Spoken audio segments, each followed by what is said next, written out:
Comenzamos nuestra clase de hoy y lo vamos a hacer eh, tocando un punto muy interesante. Voy a comenzar primero, antes que nada, con noticias que ustedes seguramente habrán escuchado el domingo en el Ángelus del Papa, pero quiero comentarla con ustedes porque es una noticia sumamente importante, grande, grande, grande. Que el Papa, ustedes pudieron ver en el Ángelus del domingo, ha anunciado la creación de nuevos cardenales, 21 nuevos cardenales, 21 nuevos cardenales van a ser instituidos por el Santo Padre en el consistorio del 30 de septiembre del 2023.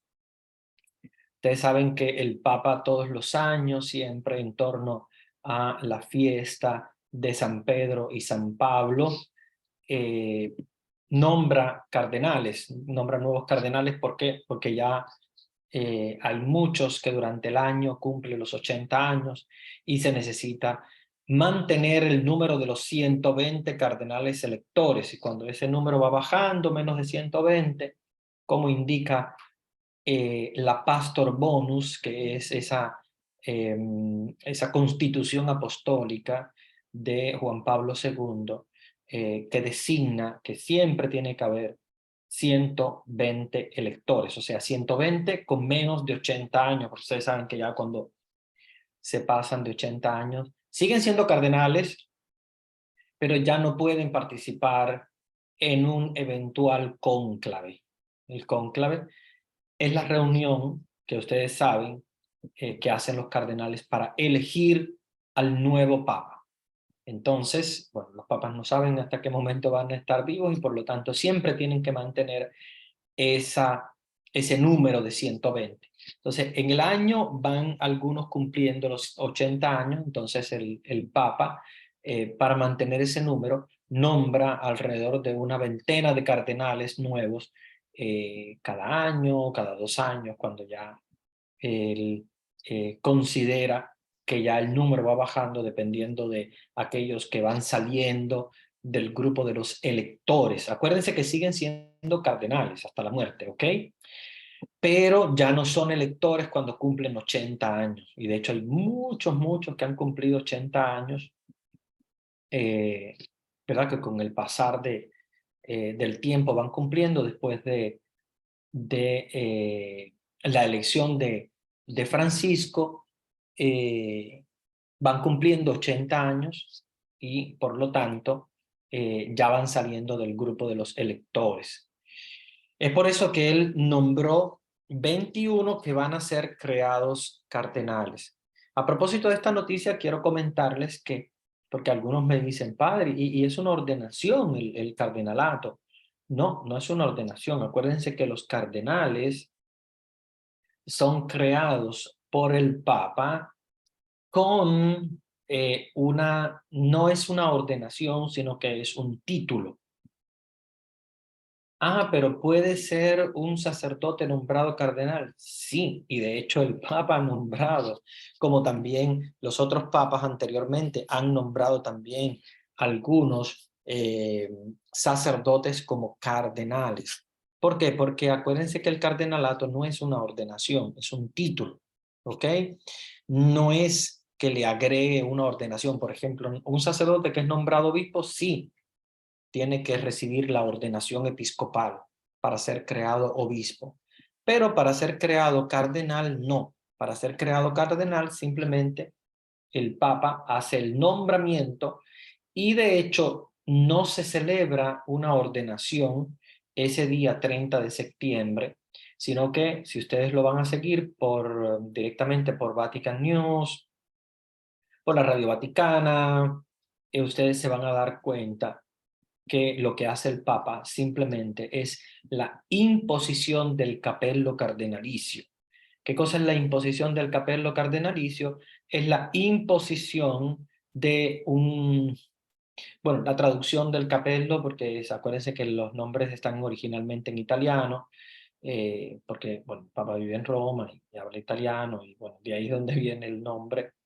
El capello, la traducción es sombrero, que en realidad no es un sombrero, es como un gorrito, pero ese gorrito que usan los cardenales, que se llama capello, la impone el Papa el día del consistorio. Se llama consistorio el evento, digamos, la misa donde el Papa nombra, no nombra, sino más bien impone el capello cardenalicio, porque ya los ha nombrado el domingo pasado, los ha nombrado, o sea, los ha nombrado, quiere decir que ha dicho sus nombres. Pero para instituirlos como cardenales se hace el consistorio, y en el consistorio lo que hace el Papa es colocarles un capello, o sea, un sombrero cardenalicio, que lo coloca en las cabezas de los nuevos cardenales, creados nuevos cardenales por él.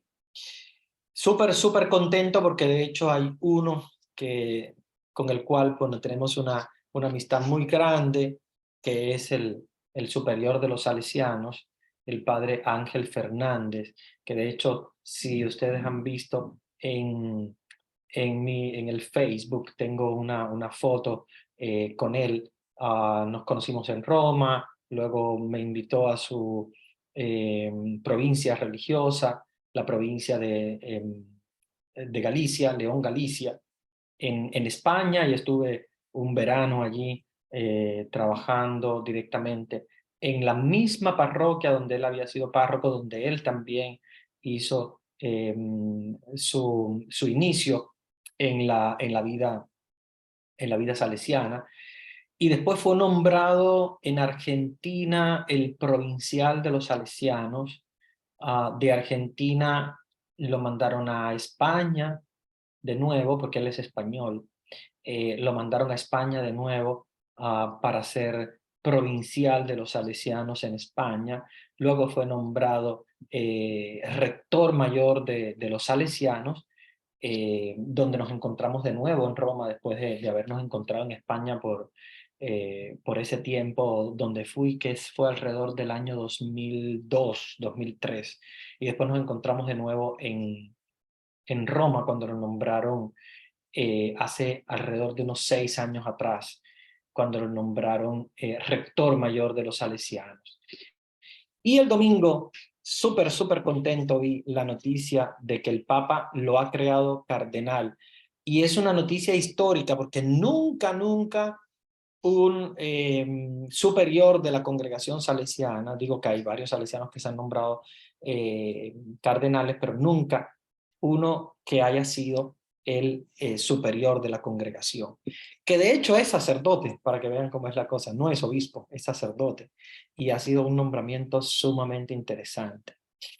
Con él vivimos, bueno, experiencias muy interesantes porque es un hombre muy dedicado a la educación de los jóvenes, especialmente a los jóvenes más pobres.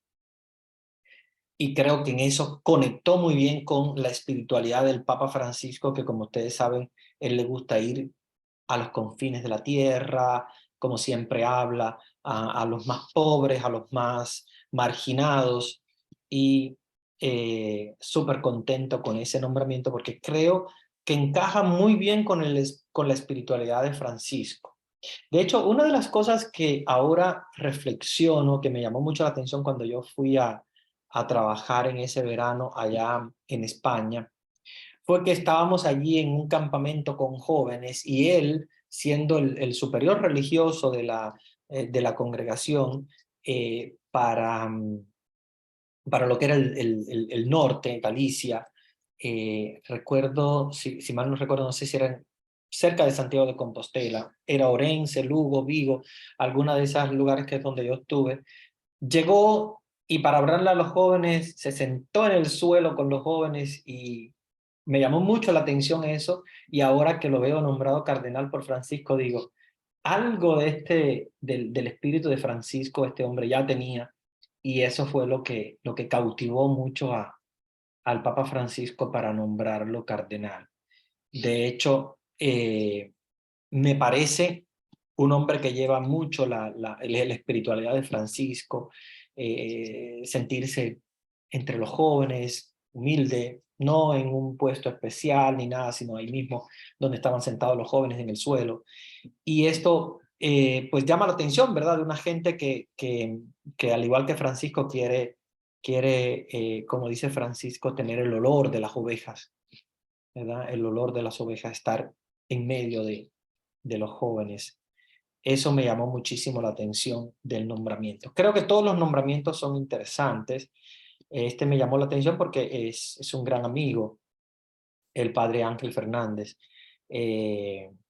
Y me llamó la atención también por la posición en la que está, porque nunca había sido un superior de congregación, de la congregación salesiana, el hecho de, ¿verdad?, de ser nombrado cardenal en el momento en el cual está él, que es superior de la congregación. De hecho, le puedo compartir la pantalla. Les puedo compartir la pantalla para que vean la última foto que tuve con él, un grandísimo amigo. Les comparto. Aquí está, yo lo compartí precisamente hoy en el Facebook cuando me encontré, ¿verdad?, con esta foto, una foto antigua. Esa es una foto del 2000, bueno, yo la acabo de poner ahora, pero es una foto ya, si mal no recuerdo, eh, de hace alrededor de unos 6 o 7 años tal vez. Ahí está el padre Ángel Fernández, recién nombrado eh, cardenal, un grandísimo amigo, eh, un grandísimo hombre de Dios, un grandísimo hombre de mucha fe, de mucha cercanía a los jóvenes, de una grandísima espiritualidad eh, salesiana. Así que ahí está el, el queridísimo Ángel Fernández, nuevo cardenal de la Iglesia.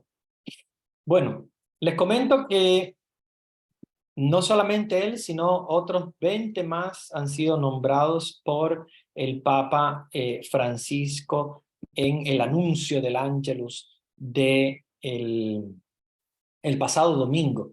Y les comento que dentro de esos pues hay grandísimas personalidades. Grandísimas personalidades, como por ejemplo tenemos el nombramiento de Robert Francis Prevost, que es obviamente un americano. Robert Francis nació en Chicago, en Illinois, y es de la Orden de San Agustín, de la OSA, de la Orden de San Agustín. Y actualmente es el prefecto para los obispos, es el encargado de los obispos del mundo. Esta es una de los nombramientos que ya se esperaba, porque obviamente siempre casi todos los presidentes de los dicasterios en Roma son cardenales, entonces esto pues ya se sabía venir. Lo interesante es que el Papa siempre busca de todas partes del mundo, ya ven que este cargo muchas veces era un europeo, pues acá coincidencia que sea un americano, uno nacido en Chicago, y un hombre de una espiritualidad también muy interesante, como profesor en seminarios, etc. Monseñor Francis Prevot, tenemos también a Claudio Gugerotti, que es un italiano, que es un prefecto para el dicasterio de las iglesias orientales. Estos dicasterios casi siempre, acuérdense que los dicasterios son como los ministerios a nivel de los países, ¿no? Este es el ministerio de la iglesia, o sea, de la Santa Sede, para las iglesias orientales. Orientales se refieren a todas las iglesias, acuérdense de rito oriental, siempre les he hablado que la iglesia católica tiene también iglesias orientales, que la mayoría de las iglesias orientales pertenecen a la comunión ortodoxa, pero sin embargo otras no, otras son católicas romanas. Entonces esas iglesias católicas romanas, que son orientales, que tienen rito oriental, pues tienen un encargado, ¿verdad?, a nivel de la iglesia romana para tener siempre el nexo, ¿verdad?, la relación. De hecho, esas iglesias tienen un diferente código canónico, ya yo eso sí les he comentado cuando hablamos de derecho canónico. Esas iglesias se rigen por otro derecho canónico diferente al nuestro, que es occidental. Las iglesias orientales incluso tienen sacerdotes ordenados, tienen el rito un poquito más parecido a los ortodoxos en cuanto a la vestimenta, en cuanto también al ritual, o sea, la lengua, usan más el griego, no como nosotros usamos más el latín para esta parte occidental. Pero son siempre parte de la Iglesia Católica y por eso el Papa siempre nombra un ministro. ¿Okay? Yo le digo ministro para que ustedes más o menos me entiendan a qué se refiere un presidente de un dicasterio, porque cuando van a escuchar dicasterio van a decir, ¿y eso qué cosa es? Es un ministerio. Es un ministerio como, como en nuestros países está el Ministerio de la Cultura, del Deporte, de la Economía, bla, bla, bla. Bueno, pues en el Vaticano existen los dicasterios que son como ministerios. ¿Okay? Tenemos también a Monseñor Víctor Manuel Fernández, que es un argentino eh, que fue nombrado miembro del Consejo de la Cultura y consultor para la Congregación de la Educación Católica. Es desde el 2017 el presidente de la Comisión Episcopal de Fe y Cultura en la Conferencia Episcopal de Argentina. El Papa lo nombró arzobispo en el 2013 y obviamente es ahora mismo también nombrado cardenal por el Papa Francisco. Seguramente lo conocía, este hombre es nacido en Córdoba, Argentina, por lo tanto seguramente conocido del Papa Francisco, que también es argentino, y como él conoce muy bien las personas que están muy relacionadas con su espiritualidad, de cercanía a los pobres, de cercanía a la gente más sencilla. Entonces está nombrando cardenales que sigan, ¿verdad?, esa misma espiritualidad. Él fue nombrado recientemente prefecto para la doctrina de la fe. Acuérdense que este dicasterio, este ministerio es muy importante, porque este es el mismo que tenía el Papa Ratzinger, el Papa Benedicto XVI. Antes de ser Papa, él fue el presidente, el prefecto, es como se le llama, del dicasterio de la doctrina de la fe. Es uno de los ministerios más importantes en el Vaticano.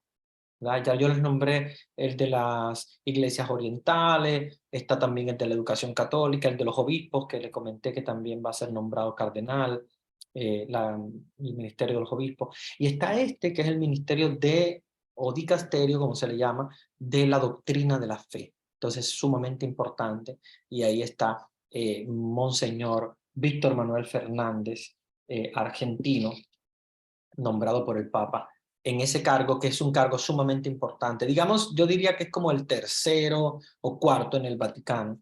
El segundo siempre es como ustedes saben, es como el vice del Papa, el dicasterio para la Santa Sede. Y después hay algunos que dentro de ese, yo digo que el de la doctrina de la fe es como debe ser como el tercero o el cuarto, si quitamos el prefecto de los bienes materiales del Vaticano, etcétera, que también son dicasterios muy importantes. Está también Emile Paul Cherin, este es suizo, y que es el primer no italiano en ser nuncio en Italia, porque casi todos han sido italianos hasta ahora, todos han sido italianos, y este es el primero que no es italiano y que ha sido nombrado nuncio. Acuérdense que los nuncios son los embajadores de la Santa Sede. Entonces, el embajador de la Santa Sede ante el gobierno italiano siempre ha sido un italiano. Sin embargo, por primera vez fue nombrado él, que es un suizo, o sea, nacido en Suiza, y ahora también ha sido nombrado cardenal. Dentro de ellos también está Christopher Pierre, este es un francés que es el nuncio apostólico de los Estados Unidos. O sea que ha sido nombrado también cardenal, el nuncio apostólico en Estados Unidos, que casi siempre es un obispo entre muchos cardenales que hay en Estados Unidos, entonces el hecho de nombrar a ese nuncio apostólico como cardenal creo que también es un punto muy importante y a favor de las relaciones entre Estados Unidos y la Santa Sede, que al inicio del pontificado de Francisco no, digamos que no fue lo más excelente que se quisiera, porque la espiritualidad de Francisco pues contrastó de alguna manera u otra eh, en, en Estados Unidos, y sin embargo el hecho del nombramiento de este nuncio apostólico y colocarlo como cardenal creo que es un punto clave. Creo que Francisco allí está dando puntos muy claves e importantes. Monseñor Pierbattista Pizzaballa, que es bastante conocido, el nombre es italiano, bueno, como ustedes lo escucharon, pero Pizzaballa es el patriarca de Jerusalén, o sea, es el obispo de Jerusalén, que no se llama obispo, se llama patriarca, porque acuérdense que el obispo de la sede de Jesús, o sea, de la tierra de Jesús, en lugar de ser llamado obispo, se le llama patriarca, para darle como una importancia más grande, es mucho más que un arzobispo. Entonces, el obispo de Jerusalén, que es el patriarca, Pizzaballa, que es un italiano, obviamente,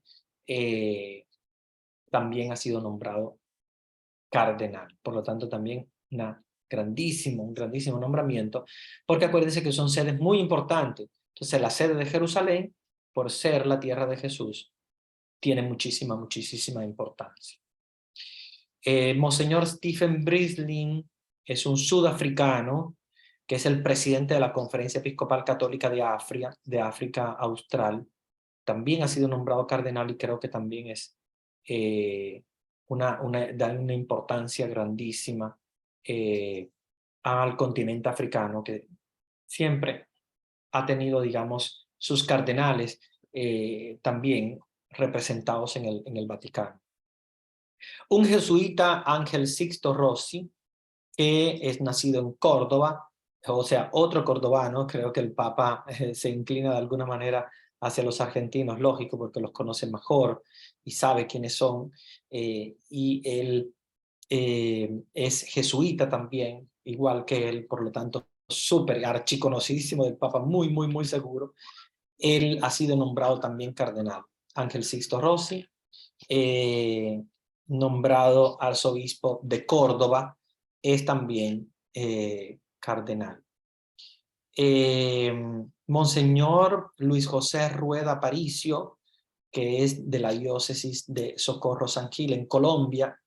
Los colombianos lo conocerán bastante bien porque ha sido nombrado arzobispo metropolitano de Bogotá y es también presidente de la Conferencia Episcopal Colombiana por periodo de 3 años.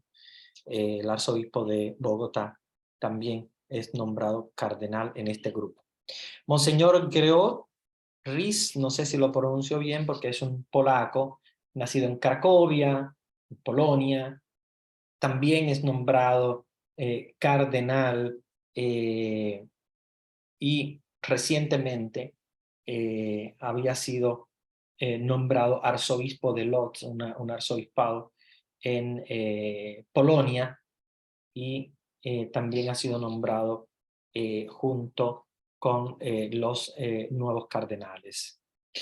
Monseñor Stephen Martín Muya, que es de Sudán, otro africano, para darle verdad también importancia al continente negro, que es también importante para la iglesia por la cantidad de católicos, ¿verdad?, que hay en ese continente. Él también, pues, obispo de una diócesis en Sudán, ha sido nombrado un nuevo cardenal. Monseñor José Cobo Cano es un español que el Papa Francisco lo nombró muy recientemente. Justo el 12 de junio del 2023, el Papa lo estaba nombrando arzobispo de Madrid. Y justo el 8 de julio tomó posesión de la diócesis y el Papa también lo nombró cardenal. Entonces, súper rápido el arzobispo de Madrid, Monseñor José Cobo Cano, es nombrado cardenal. También uno de Tanzania, Monseñor Protase Rugambua,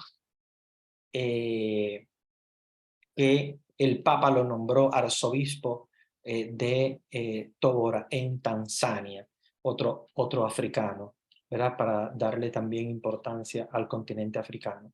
Monseñor Sebastián Francis de Malasia, para no olvidarnos también que Asia también tiene importancia en la iglesia, es nombrado cardenal, ya había sido nombrado obispo incluso por el Papa Benedicto XVI en Malasia. También es nombrado cardenal.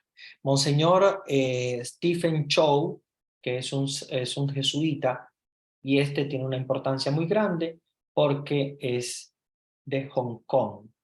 Por lo tanto, para darle también esa importancia a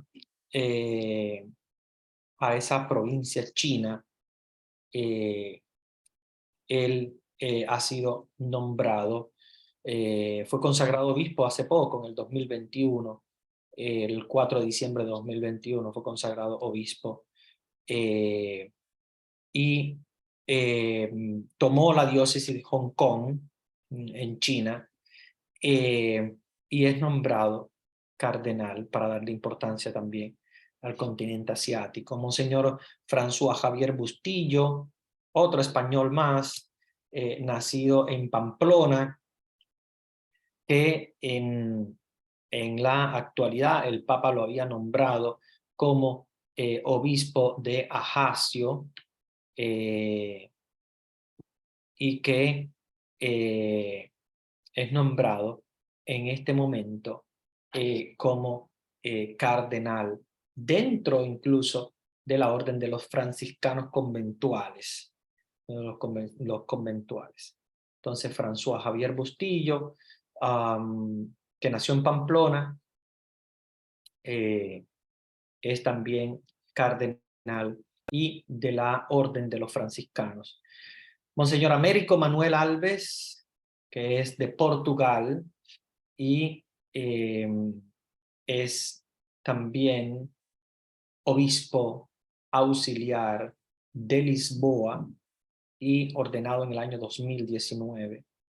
Y presidente de la Fundación de la Jornada Mundial de la Juventud de Lisboa 2023 y director del Departamento de Comunicación del Patriarcado de Lisboa.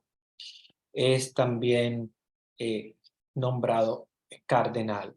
Padre Ángel Fernández Artime, que les comentaba, ya les he hablado bastante de él, rector mayor de los Salesianos, nombrado incluso para un segundo sesenio en el año 2020 al 2026. Es también nombrado cardenal.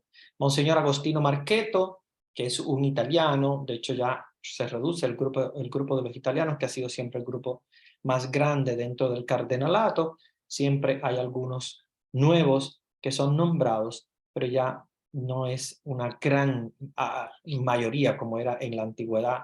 Ya ahora el colegio cardenalicio es más heterogéneo de todas partes del mundo. El Monseñor Marchetto, digamos que ya en la actualidad no va a ser elector, porque ya pasa los 80 años, pero el Papa los puede nombrar para que tengan el título de cardenal, como para darle importancia, pero no va a ser de los electores, porque él ya tiene 83 años. Agostino Marchetto. Tenemos también a Monseñor Diego Rafael Padrón Sánchez, de Venezuela, nacido en Venezuela, que también pasa los 80 años y por lo tanto es un nombramiento simplemente de título. fue obispo auxiliar de Caracas, obispo de Maturín, y en la actualidad es párroco en una arquidiócesis en Venezuela. El padre Luis Pascual, que también es un argentino, pero tampoco va a poder elegir al nuevo papa en el caso que haya cónclave, porque ya pasa los 80 años. No, pasa incluso los 90 años. Tiene 96 años, pero todavía sigue siendo confesor. Estos nombramientos, estos últimos nombramientos que hace el papa siempre son a personas que tienen una importancia muy grande dentro de la iglesia por lo que hacen, como por ejemplo este confesor de 96 años, y por eso el Papa le da el nombramiento. No lo da con el sentido de cubrir, como les decía anteriormente, el grupo de los 120 cardenales electores, porque obviamente no van a poder ser electores, pero la intención es darle un nombramiento de importancia. Entonces, casi siempre son alrededor, son 23, alrededor de unos 20 si son electores, los otros 3 son nombramientos simplemente de título, ¿verdad? Para que tengan el título de cardenal. Ellos pueden participar, sí, en una reunión de cardenales, sí tienen voz dentro de una reunión de cardenales cuando se hacen consistorios, donde hablan sobre temas para darle consejos al Papa y tal, pero no tienen voto, ya no tienen voto por el hecho de pasar los 80 años. ¿Okay? Entonces, a esa noticia fue muy, muy interesante, muy bonita. Entonces, se las quise compartir porque creo que debemos todos, ¿verdad?, sentirnos junto con la iglesia, con lo que la iglesia vive, con lo que la iglesia celebra. Y bueno, pues estos 21 nuevos cardenales creo que también siempre dan a la iglesia una luz importante, nueva, porque acuérdense que el Papa Francisco todavía, ojalá Dios nos lo haga gozar con muchos, muchos años más, pero él mismo poco a poco va preparando también quien puede ser su posible sucesor. Y recuérdense que los nombramientos que se hacen a los cardenales, ahí está el posible sucesor del Papa, que ya una vez el Papa o muere o renuncia, como pasó con Benedicto XVI, ya estamos ya acostumbrados a eso en el sentido de que es algo ya común que podría pasar también. Entonces tiene que estar preparado, ¿verdad? El grupo de los cardenales electores, porque en cualquier momento el Papa podría, ¿verdad? Esperemos que no, esperemos que nos dure muchísimos años más y que tenga las fuerzas también para llevar adelante su misión.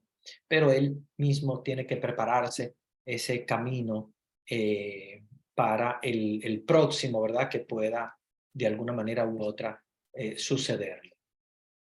Muy bien, entonces vamos hoy, después de esta reflexión sobre los cardenales tan interesante y buena, que creo que nos ayuda a nosotros también a sentir como iglesia, porque a veces vivimos en el mundo de la iglesia, pero solamente de la capilla o la iglesia o la parroquia donde vivimos y no nos abrimos a lo que pasa, ¿verdad? En el mundo religioso, en el mundo cristiano, en el mundo católico, y tenemos que estar siempre en ese contacto para conocer, ¿verdad?, cómo va la iglesia, por dónde va la iglesia, gozarnos de estas noticias tan buenas cuando salen nombramientos de cardenales, conocerlos, conocer cada uno de ellos, conocer sus historias,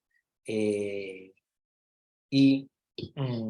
yo creo que es muy bueno seguir las noticias para poder estar siempre junto con toda la Iglesia Universal, gozándonos de todas estas noticias tan importantes. Entonces, el 30 de septiembre de este año, vamos entonces a orar por los nuevos cardenales, vamos a orar por el futuro de la iglesia. Acuérdense que los cardenales son los consejeros del Papa, son los futuros, o sea, los que elegirán también en un futuro al Papa. Y todo esto da siempre a la iglesia un respiro de renovación, nuevos cardenales, nuevas ideas, nuevos consejos para el Papa. Y esto es muy importante, ¿verdad? Que lo tengamos en cuenta, ¿verdad? A la hora de sentir junto con toda la iglesia universal. Vamos a orar por ello, vamos a orar por toda la iglesia universal, por las diócesis y los lugares donde ellos se encuentran, ¿verdad? Y que esas grandes noticias de los nuevos cardenales pues nos traiga a la iglesia también un nuevo aire, una nueva renovación, ¿verdad? Muy bien, entonces yo siempre les he enseñado también a consultar las páginas del Vaticano. Siempre les he dicho, todas las noticias que ustedes quieran, vayan a la página del Vaticano. Si ustedes buscan, les voy a compartir la pantalla para que la vean. Si ustedes buscan el Vatican News, que es como se llama, vaticannews.va, y se las voy a colocar en el chat para que ustedes la tengan siempre presente allí. Les va a ayudar a ustedes, ahí se las estoy mandando, a sentir con la iglesia. Por ejemplo, si ustedes van acá, está la Radio Vaticana. Miren, está aquí esta pestañita que dice Radio Vaticana con una bolita roja que está transmitiendo en vivo. Si ustedes clican allí, les va a llevar directamente a la página de Radio Vaticana. Incluso ustedes pueden escuchar los podcasts, pueden escuchar música, por ejemplo, en este momento, luego vienen los laudes en latín, la misa en latín, ustedes pueden ir a escuchar el rosario en latín, hay un informativo en español, ven el horario, ustedes pueden seguir el horario en sus países. Aquí si ustedes le dan, obviamente la van a escuchar, ¿okay? Entonces pueden escuchar ahí música, ponen música instrumental, pueden escuchar también los podcasts que hay, pueden escuchar la misa en Santa Marta del Papa, el Ángelus, las audiencias papales, la palabra del día, ahí encuentran todo, todo, todo. Los eventos, y si van a las noticias, esa es la Radio Vaticana, si a alguno le gusta escuchar la Radio Vaticana. Aquí está el Observatorio Romano, que es el periódico del Papa, este amarillo. Aquí si ustedes le dan, van a poder encontrar el Observatorio Romano en español, las noticias que son las noticias de la Iglesia. Acuérdense que el Observatorio es el periódico del Vaticano. Y ahí están todas las noticias de los viajes del Papa. Este es el periódico del Observatorio Romano. Y ahí vamos a encontrar también diferentes noticias de la iglesia, originales, como la iglesia misma lo presenta. Acuérdense que siempre es importante ir a la madre, que es la iglesia, ir al origen de todo. No vamos a ir a quien habla de, sino directamente a la iglesia. Aquí van a encontrar del Papa, si pinchan donde dice Papa, bueno, todo lo que el Papa hace, dónde va, quién saluda, qué habla, qué dice, los viajes del Papa. Aquí si pinchan donde dice Vaticano,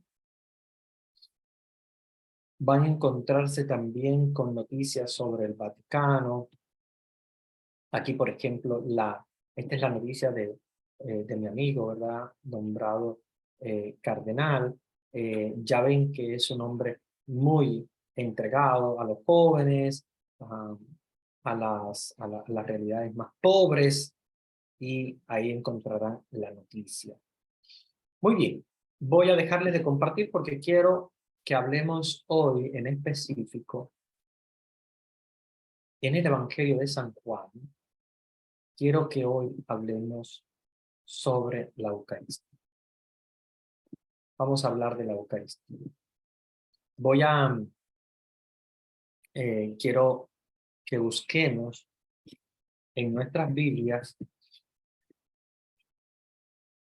Vamos a buscar el Evangelio de San Juan, el capítulo 6.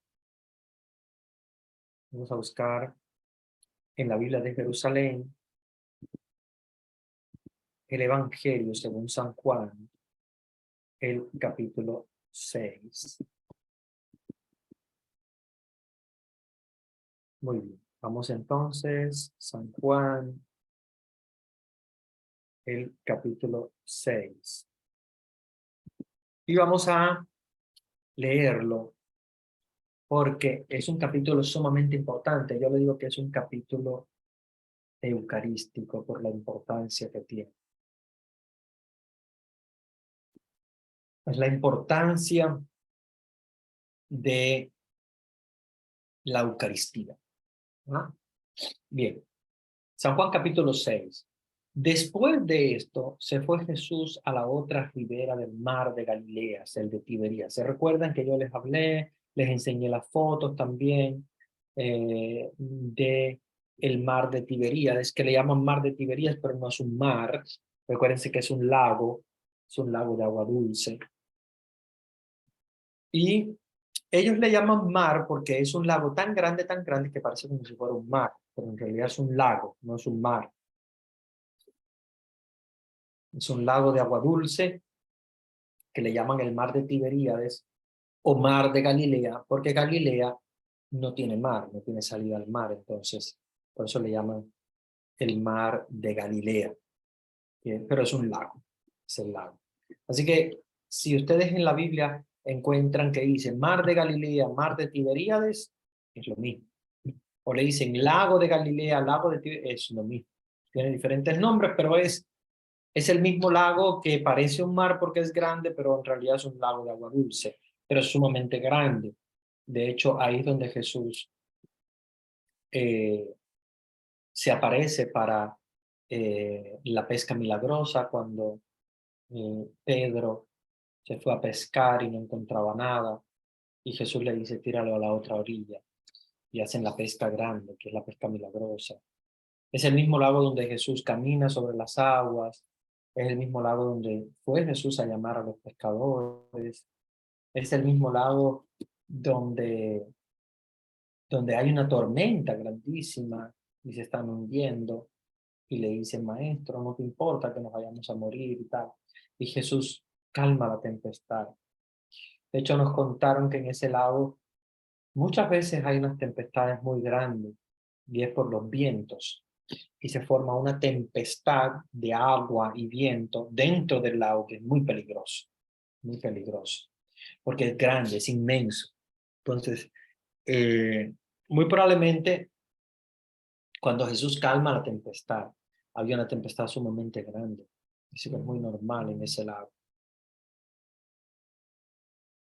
Muy bien, entonces Jesús estaba en la otra ribera del mar de Galilea, el mar de Tiberíades. Y la gente le seguía porque veía las señales que realizaban entre los enfermos. Jesús subió al monte y se sentó allí en compañía de sus discípulos. Estaba próxima la Pascua, la fiesta de los judíos. Al levantar Jesús los ojos y ver que venía hacia él mucha gente, Felipe le dijo, ¿dónde vamos a comprar panes para que coman estos? Se lo decía para probarle porque él sabía lo que iba a hacer. Entonces Jesús le dijo a Felipe, ¿dónde vamos a comprar panes para que coman todos estos? Imagínense, Felipe pues, un hombre, siempre hombre, habrá pensado, ¿de dónde vamos a sacar panes? ¿Y qué te estás tú pensando o pasando por la cabeza la idea de darle panes a esta gente, darle de comer si nosotros no tenemos nada? O sea, Jesús lo hacía para probar a Felipe, para probar su fe.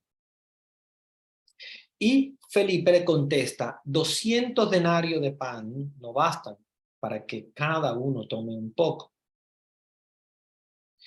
Y le dijo a uno de los discípulos, Andrés, el hermano de Simón Pedro. O sea, Simón Pedro siempre. Muy ocurrente, le dice a Jesús, aquí hay un muchacho que tiene 5 panes de cebada y 2 peces. Pero, ¿qué es esto para tanta gente?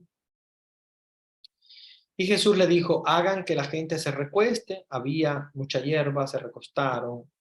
Solamente los hombres eran 5.000. Quienes estaban siguiendo a Jesús, que curaba. Todo el mundo quería verlo. Todo el mundo quería ver qué es lo que hacía este hombre, que hacía milagros.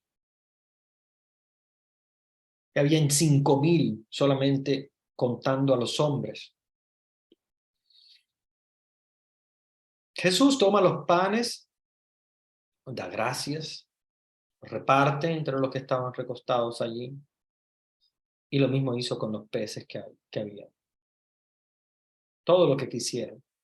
Cuando se saciaron, dice a los discípulos, recojan los trozos sobrantes para que nada se pierda.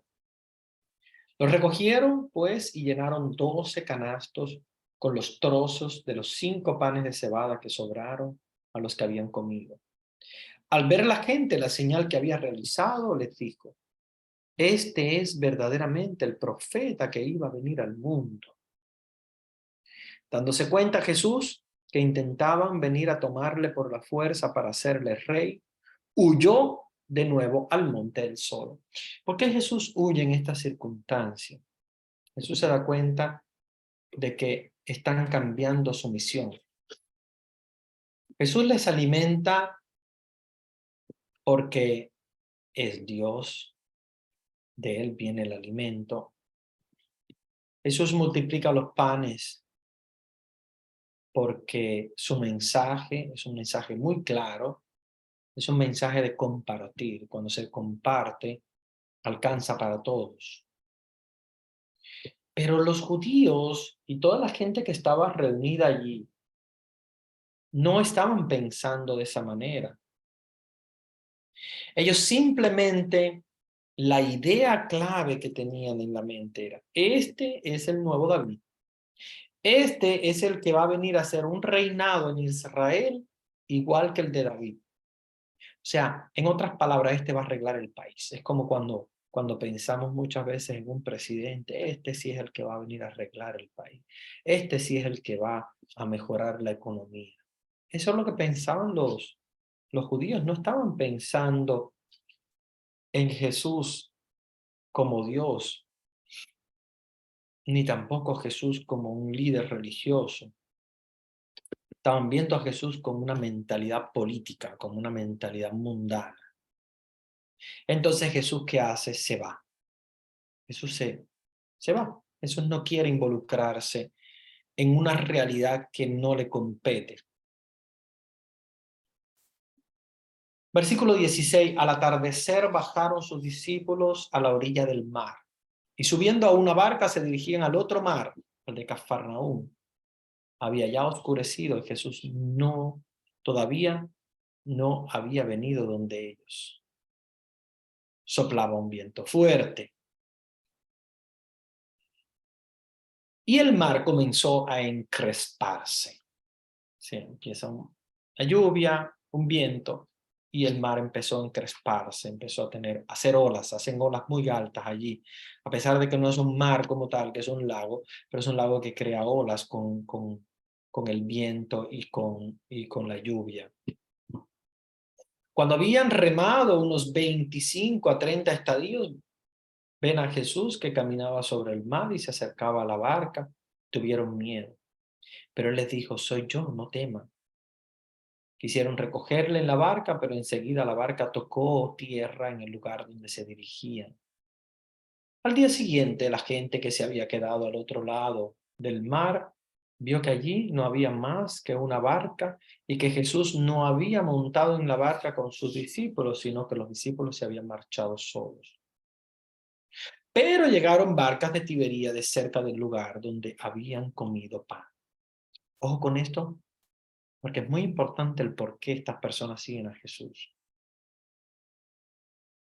Versículo 24, cuando la gente vio que Jesús no estaba allí, ni tampoco sus discípulos, subieron a la barca y fueron a Cafarnaúm en busca de Jesús. O sea, se van al otro lado.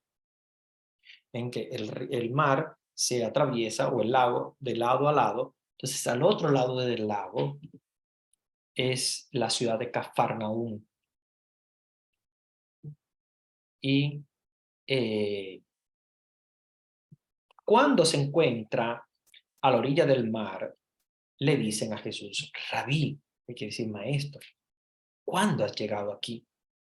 Jesús les responde, en verdad les digo, ustedes me buscan, no porque han visto señales, sino porque han comido de los panes y han sido saciados. Obren no por el alimento que perece, sino por el alimento que permanece para la vida eterna. ¿Ven qué hermoso la frase de Jesús? Jesús le dice, yo sé por qué ustedes vienen a verme.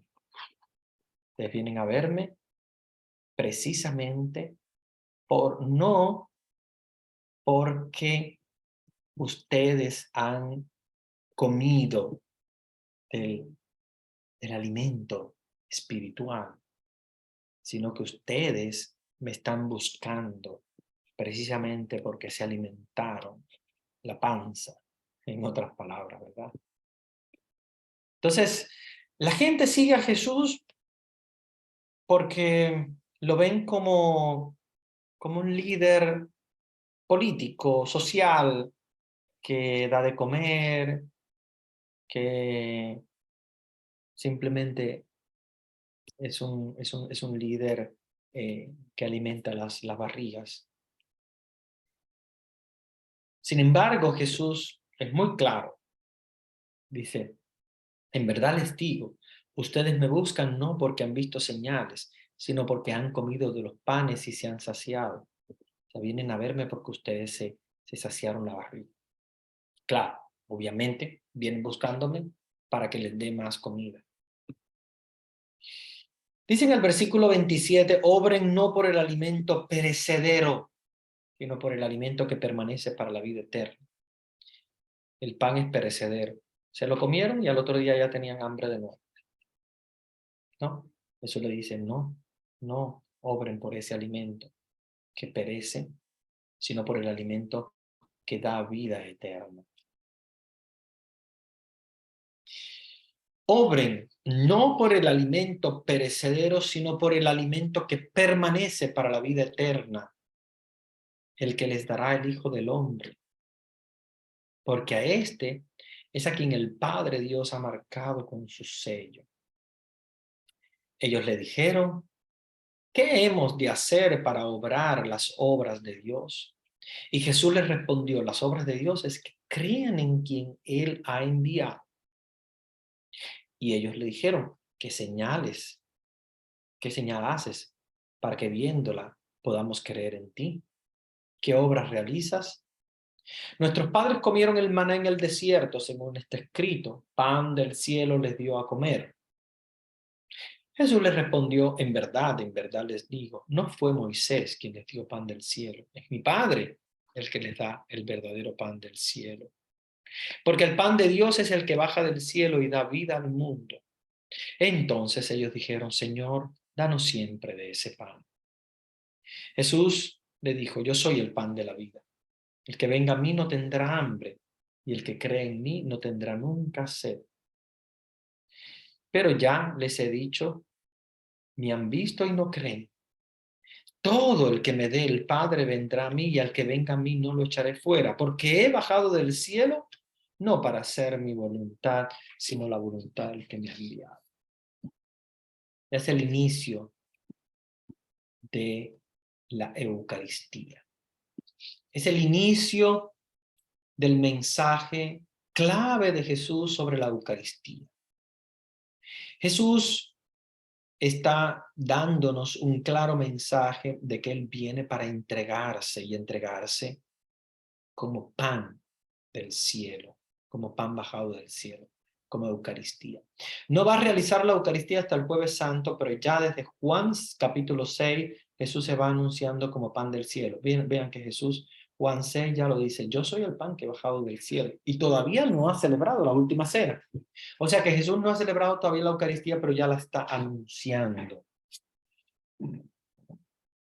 Entonces, tenemos que tener en cuenta que a pesar de que Jesús no ha celebrado la última cena, a pesar de que Jesús todavía no ha celebrado la primera Eucaristía, convirtiendo el pan en su cuerpo, ya Jesús se considera pan como alimento.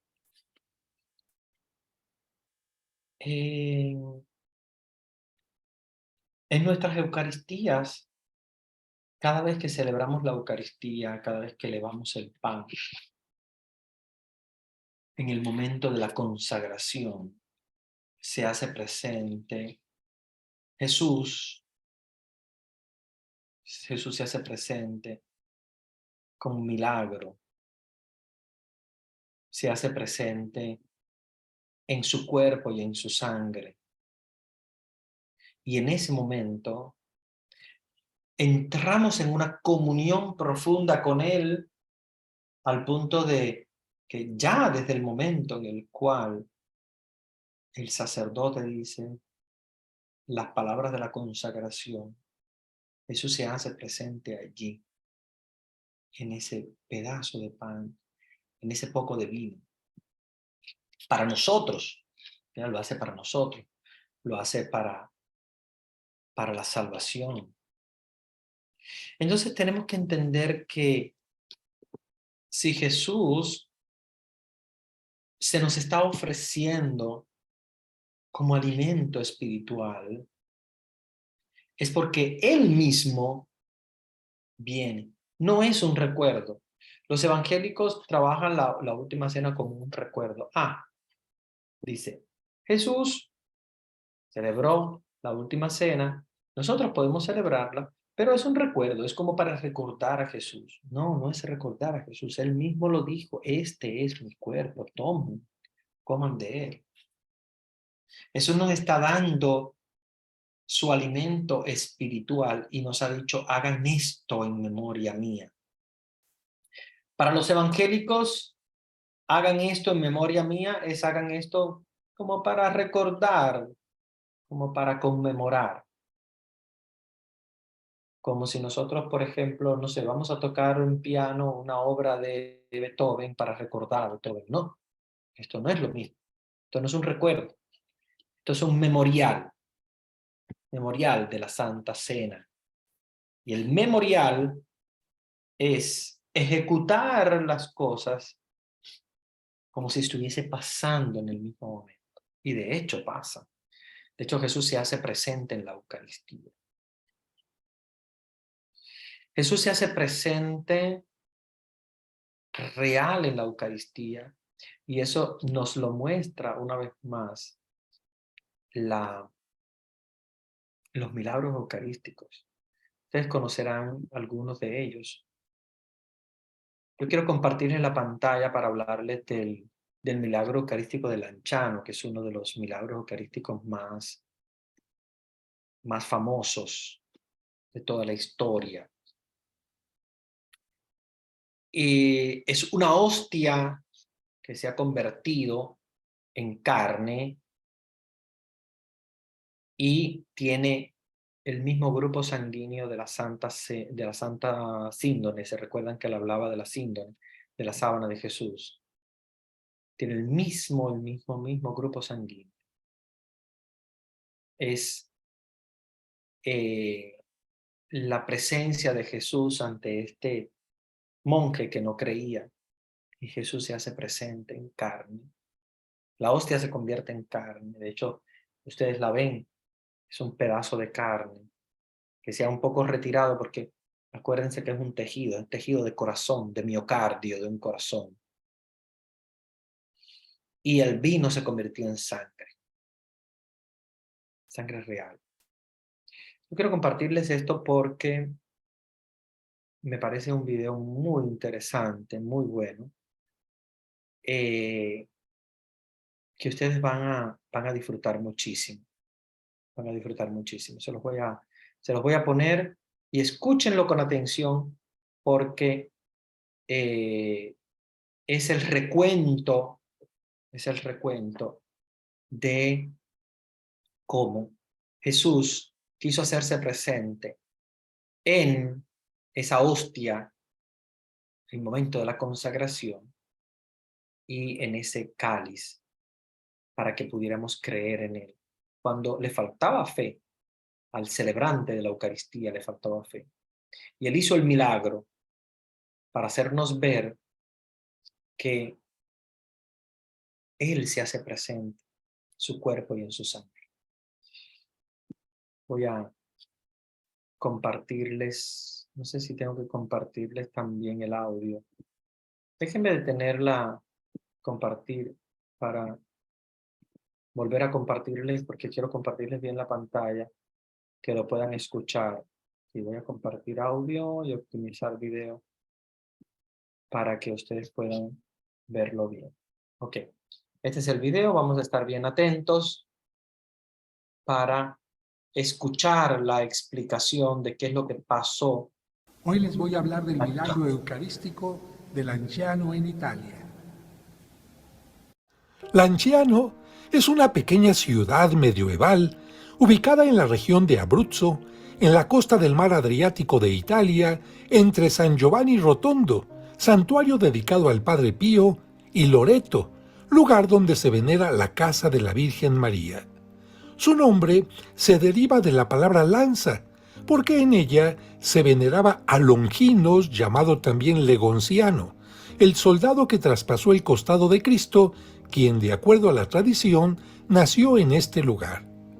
Hacia el año 700, a diferencia de todos sus compañeros, un religioso de la Orden de San Basilio había descuidado su vida espiritual y celebraba con desánimo el sacramento de la Eucaristía, llegando a dudar de la presencia real de Cristo. Afortunadamente, un día decidió recuperar la fe perdida y se dispuso a celebrar la misa con la mayor devoción posible.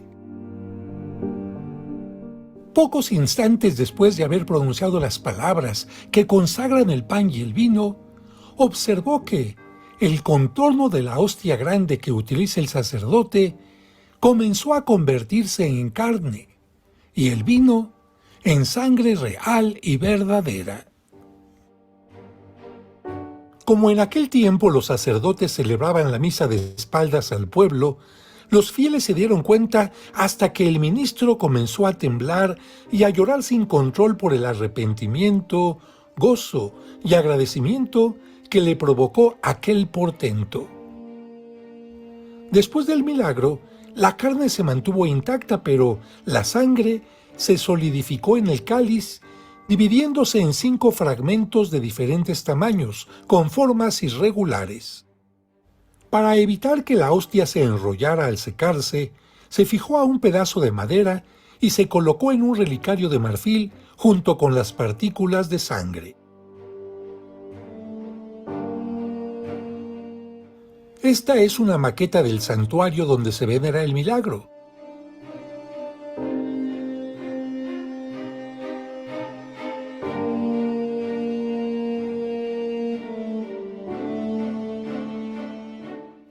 Actualmente se ve así.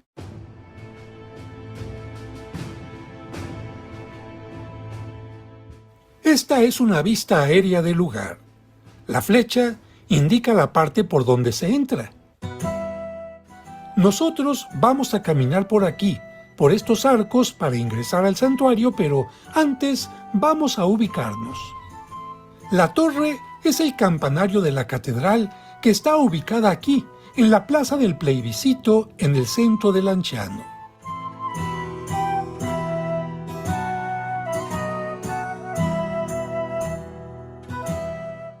La catedral se llama Santa María del Puente porque se edificó sobre un antiguo puente romano.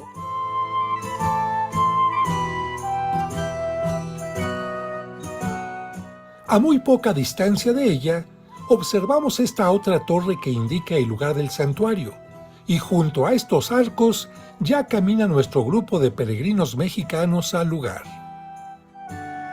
Esta vista de la plaza y la catedral te puede ubicar mejor para que empieces a caminar conmigo hacia el lugar del milagro, justo por los arcos por donde caminaba nuestro grupo. A pocos pasos, junto a una farmacia, encontraremos un letrero que indica el lugar.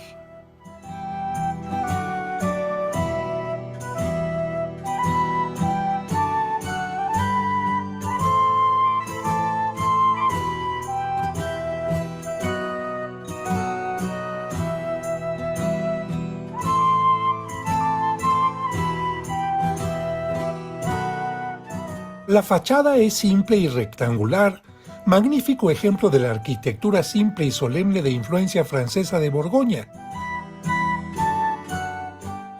Su parte superior se rehizo después de un terremoto poco después de 1700. La iglesia de San Legonciano estaba inicialmente a cargo de los monjes de San Basilio. En 1176 pasó a la custodia de los benedictinos y en 1252 la tomaron a su cargo los franciscanos, que la atienden actualmente. La puerta de bronce muestra en la parte superior a San Francisco de Asís y abajo de él la misa en la que se realizó el milagro. Como la iglesia anterior estaba muy deteriorada, entre 1252 y 1258 se construyó la actual. Entre los años 1730 y 1745, el interior se transformó en estilo barroco. El monumento en mármol que se ve al fondo y que custodia las reliquias se inauguró el 4 de octubre de 1902 y fue realizado por Angelo Rocca di Carrara bajo el diseño de Filippo Sergiacomo, con ángeles en actitud de oración.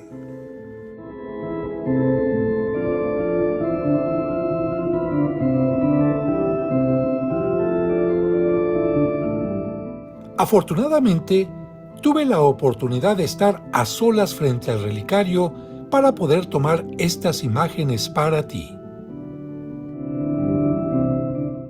Las esculturas de los lados representan a la fe y la caridad, obra que realizó Giovanni Scribo de Nápoles en 1904.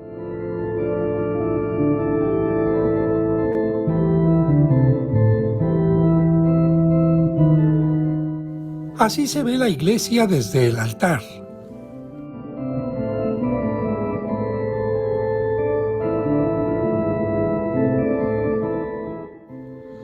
Los dos relicarios son, para la sangre, un cáliz de cristal de roca del siglo XVII y para la hostia, una custodia de plata hecha por artistas napolitanos en 1713.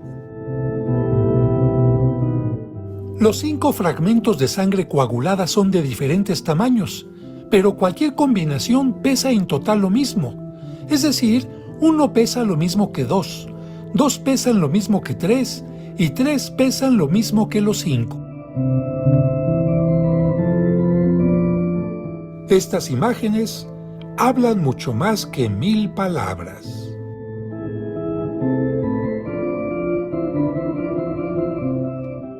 El paso del tiempo hizo que la parte central de la hostia, que conservaba la apariencia de pan, se desintegrara, porque la luneta que la contenía no se cerró herméticamente. Los últimos estudios científicos concluyen que la carne es verdadera carne, la sangre es verdadera sangre. La carne y la sangre pertenecen a la especie humana.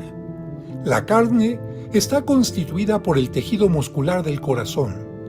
En la carne están presentes en secciones el miocardio, el endocardio, el nervio vago, y por el relevante espesor del miocardio, el ventrículo cardíaco izquierdo. Por lo tanto, la carne es un corazón completo en su estructura esencial. La conservación de la carne y de la sangre, dejadas al estado natural por espacio de 12 siglos y expuestas a la acción de agentes atmosféricos y biológicos, es de por sí un fenómeno extraordinario. La carne y la sangre tienen el mismo grupo sanguíneo, AB. En la sangre se encontraron las proteínas normalmente fraccionadas con la proporción en porcentaje correspondiente al cuadro cero proteico de la sangre fresca normal. En la sangre también se encontraron estos minerales: cloruro, fósforo, magnesio, potasio, sodio y calcio.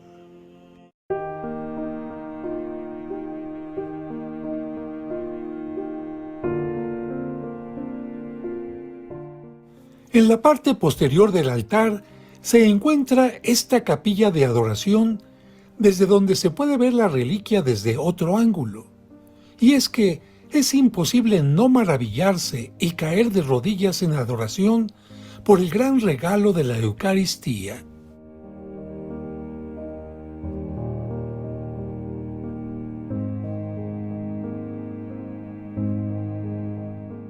Ahora visitaremos la capilla donde, para protegerla de la amenaza de los turcos, que destruían todo lo referente a la fe cristiana, se conservó la reliquia entre 1566 y 1636. Una placa dice lo siguiente: en esta iglesia de la Alta Edad Media de San Legonciano, la fe de un monje basiliano sufrió una caída y se reveló el misterio. En este tabernáculo de hierro se conservó la reliquia durante el tiempo de amenazas. Actualmente, los peregrinos pueden venerar el milagro eucarístico diariamente, pero antiguamente solo era expuesto el lunes posterior a la Pascua, la última semana de octubre y en ocasiones muy especiales. Y con esta rápida vista del claustro del lugar, recordando que Cristo en la Eucaristía es como un gran pozo de bendiciones, nos despedimos del lugar del primer milagro eucarístico, Lanciano, en Italia.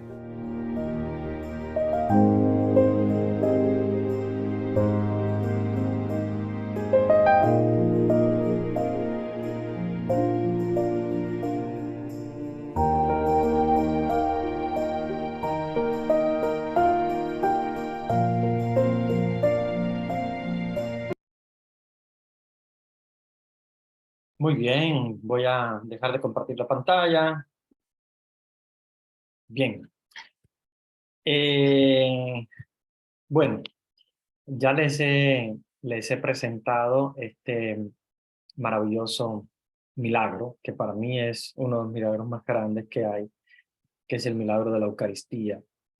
Pero me gustaría activar sus micrófonos para que me comentaran qué les pareció, qué aprendieron, que tal vez no sabían, qué les llamó la atención, qué les gustaría compartir, ¿verdad?, con los demás en el grupo hoy, porque a mí me parece que este milagro de la Eucaristía hecha carne, ese milagro de Jesús de decir, yo estoy real en la Eucaristía, creo que es muy, muy grande, muy hermoso.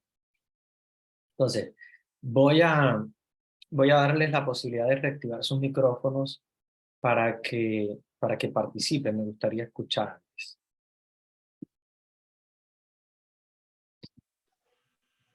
Padre, Sí. disculpe, en la ciudad de Lanciano, de Italia, ¿quiénes dicen que habitaban ahí? En la ciudad, Sí, en la ciudad de Lanciano. son personas italianas que vivían allá, y es una ciudad pequeñita de Italia donde las personas eh, mm, se iban congregando de pueblecitos. Ustedes saben que los pueblos de Italia fueron construyéndose poco a poco, ¿verdad? Con los habitantes del lugar. Eh, son personas muy humildes, son personas de campo. De hecho, es una ciudad lejana de Roma, no es cerca. Está más bien cerca de la casa de María. Es interesante porque ahí tenemos Loreto cerca, que es la casa de María. Pero sí, es una ciudad muy pequeña, muy humilde.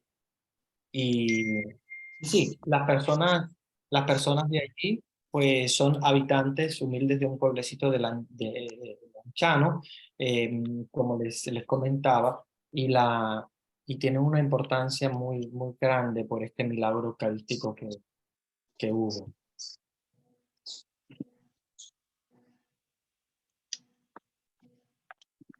Pero me parece que mencionó un personaje, no sé si dijo San Francisco y así, no recuerdo muy bien. El problema es, sí, bueno, San Francisco de Asís pudo haber pasado. San Francisco es de Asís, es de Umbria, es otra región. No es muy lejos, tampoco es cerca.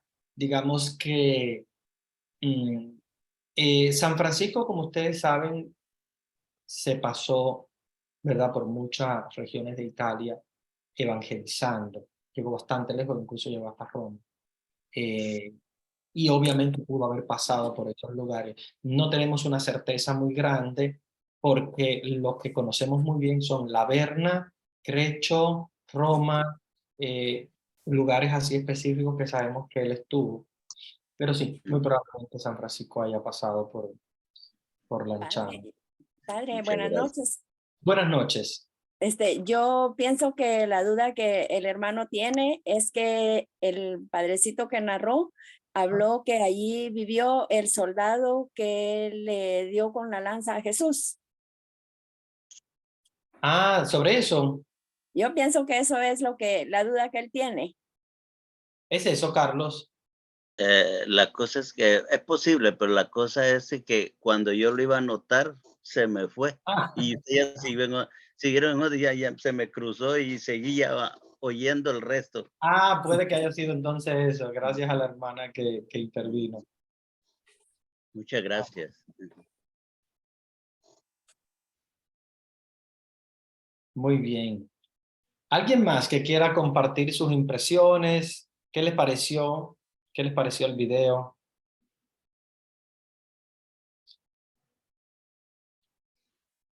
Perfectamente bien, padre. Quiero que intervengan porque si no, para poder descansar la garganta. No, y la cosa es que nos puede salir en el examen si no Ah, anotamos. también, claro. Así es.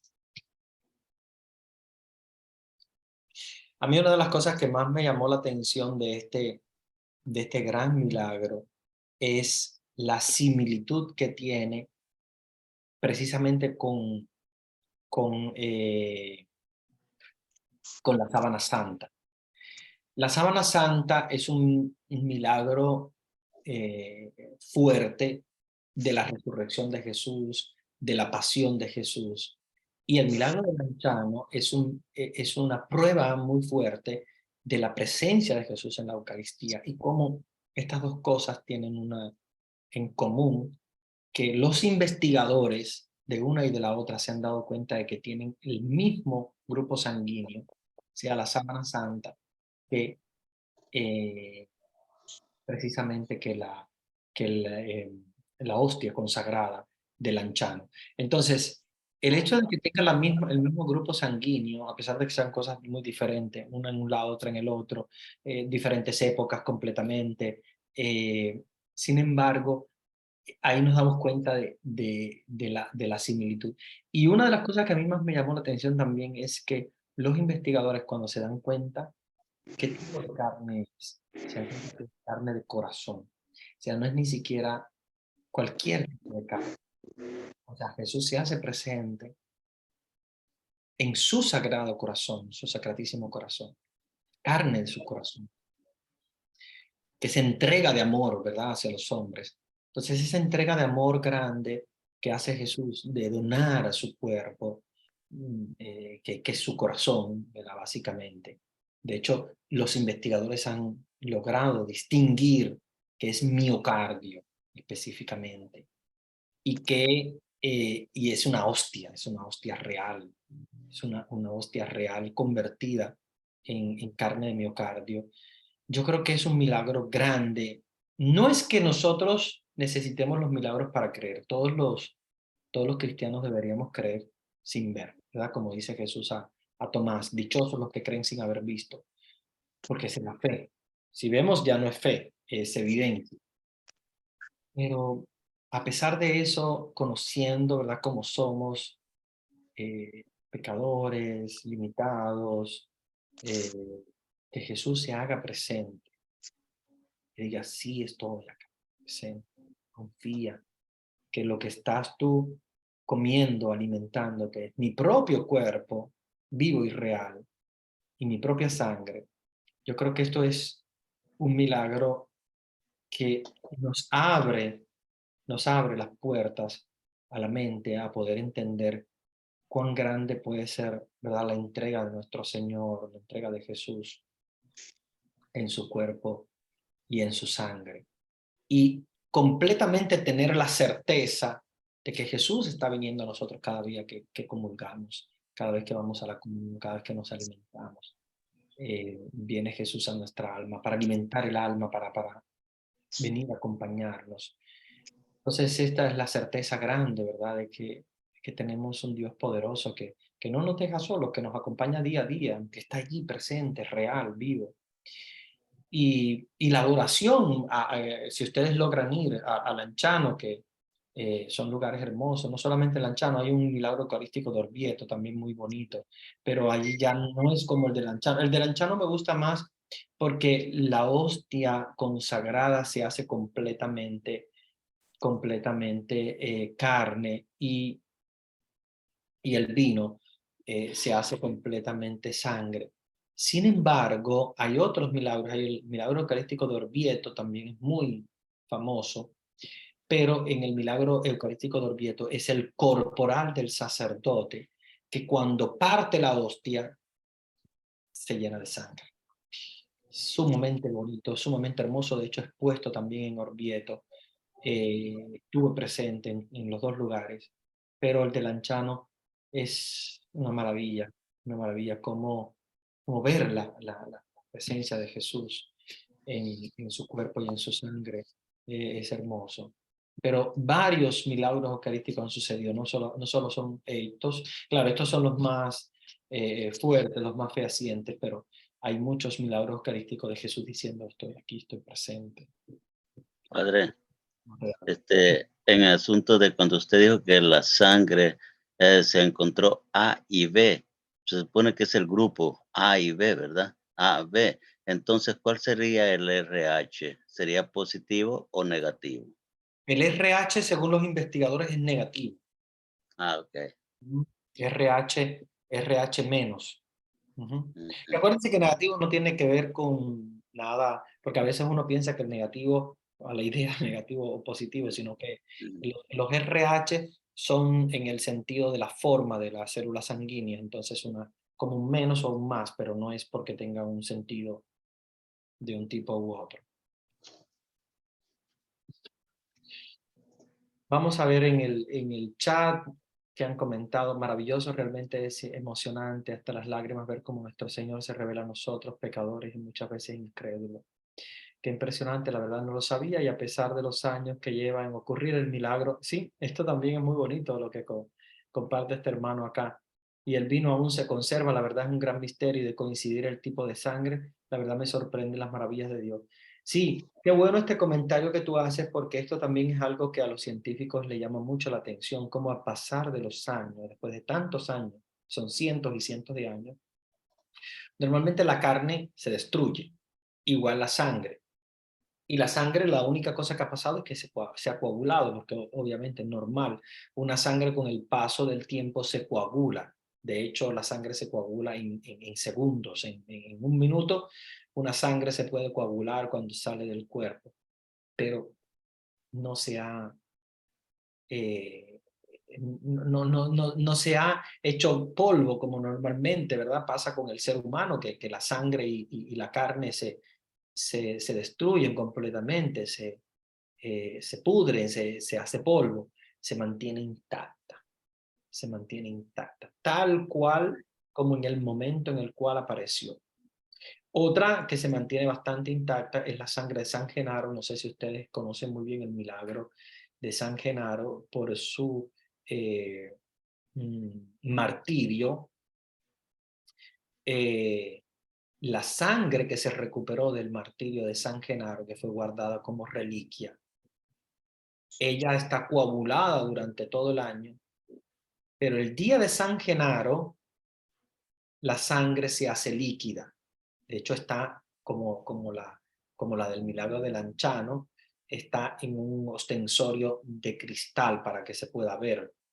Y el obispo, cuando celebra la misa en Nápoles, que es el lugar donde está la catedral de Nápoles, la sangre de San Genaro, él enseña y se ve si la sangre se ha licuado o no.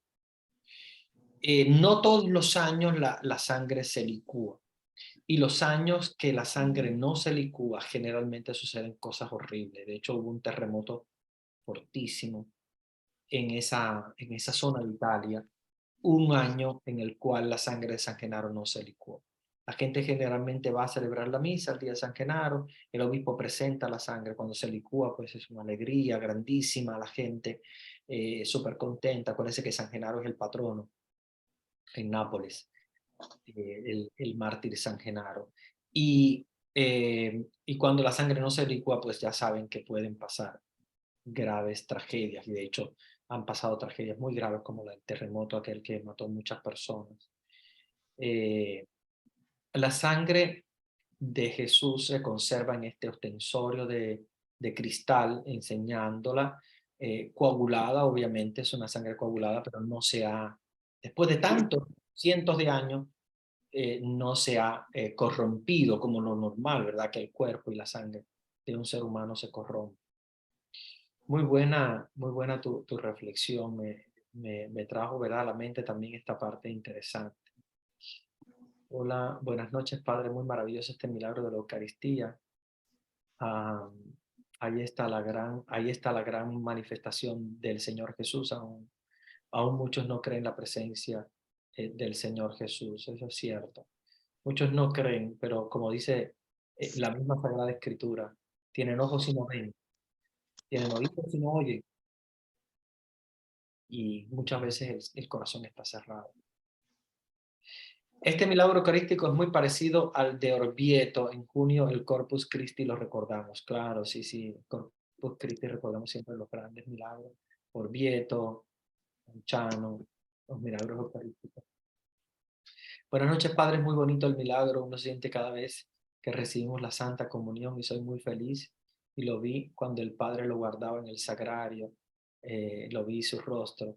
Sí, es cierto. Es cierto, es el rostro de Jesús que se nos presenta en la Sagrada Eucaristía, y cuando tenemos los ojos de la fe abiertos, vemos la presencia de Jesús. Si tenemos los ojos de la fe cerrados, no vamos a ver nunca el gran milagro de Jesús. Sí, buenas noches. Otra cosa es que la sangre pasa lo mismo, sí. La realidad es que, miren, la sangre normalmente se destruye de nada, porque acuérdense que la sangre es agua con proteína. Con proteína se destruye. Vayan a una caja de una persona que ha muerto. No queda sangre, nada. La sangre se corrompe, es lo primero que se corrompe, porque acuérdense que la sangre es agua con proteína, que eso se corrompe completamente. Sin embargo, cuando vemos la sangre de Cristo coagulada, pero presente después de cientos de años, es imposible que no sea un milagro. Nadie puede decir que es otra cosa, porque si fuera, por ejemplo, un pedazo de piedra, tú puedes decir, ok, bueno, la piedra normalmente se corrompe, se mantiene durante cientos de años, puede permanecer un pedazo de piedra, pero un poco de sangre es imposible que se pueda mantener. Y sin embargo, se ha mantenido durante años y años y años y años. Yo pasé por allí hace alrededor de 10 años, más o menos, que fue cuando yo estaba estudiando en Roma, año 2002-2003.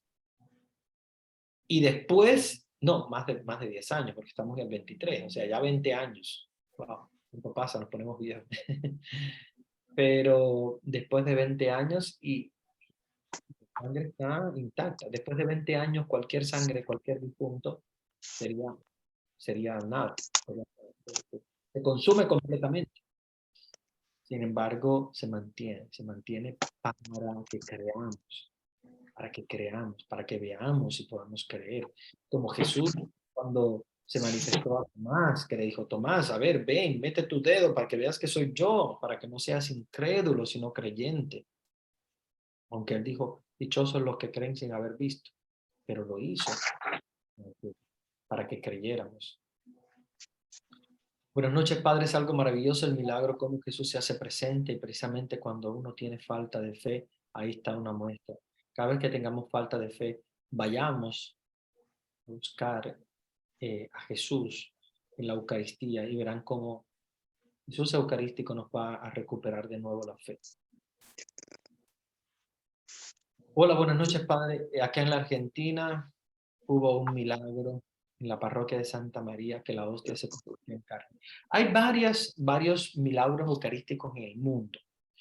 Este es uno de los más, digamos, más comunes, el milagro más grande, creo yo, de la Eucaristía. Pero si ustedes buscan milagros eucarísticos en diferentes partes del mundo, ustedes se van a dar cuenta de que no es un solo lugar. En muchos lugares ha habido los milagros eucarísticos.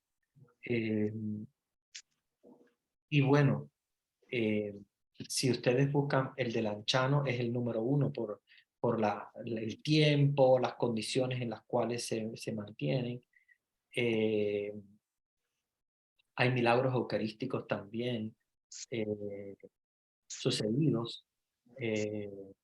Por ejemplo, en Santa María, en Buenos Aires, hay 3 eucarísticos sucedidos del año 24 y luego también en el 96. Hay un corporal también en Bolsena, en Praga. Hay un milagro eucarístico también en Santarém, que es del siglo XIII.